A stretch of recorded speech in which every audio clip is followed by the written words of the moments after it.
Imagine you're at home on a Friday afternoon. It's raining hard, but it's been raining for days, and the town floods a little every year. Your wife is making dinner. Your kids are doing their homework.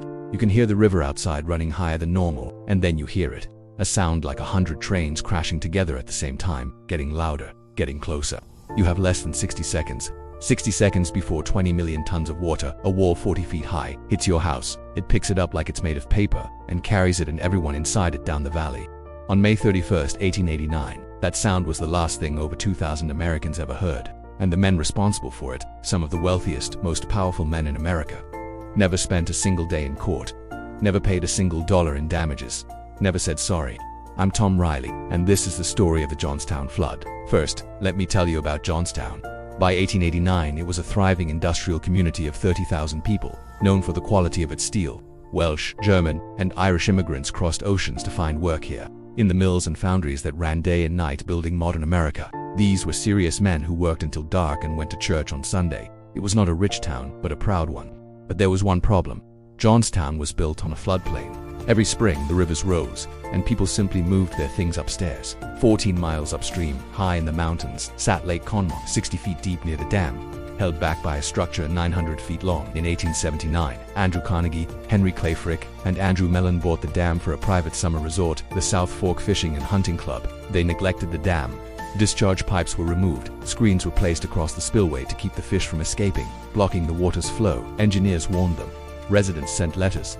The club did nothing. The people of Johnstown had no idea what was sitting above their heads. Late in May 1889, rain was falling an inch per hour. On May 30th, citizens were warned the dam might not hold, but the threat had become a standing joke. They had been warned before, and nothing happened. So most people stayed. At 3:10 in the afternoon on May 31st, the dam gave way. 20 million tons of water exploded down the valley.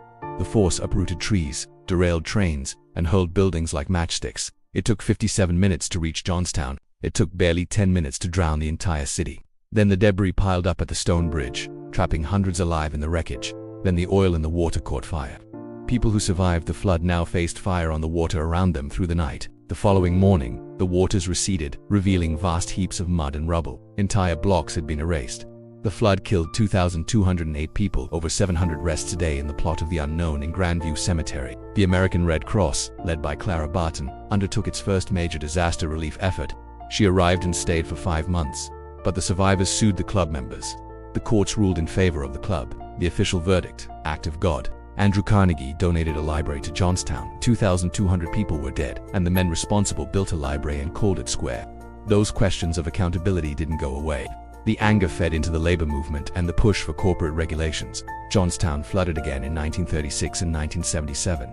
3 times the valley was swept away, and 3 times the people came back. That stubbornness, that refusal to be swept away, is as American as anything I know. Remember what those communities are made of. Drop in the comments. Did you know about the Johnstown flood?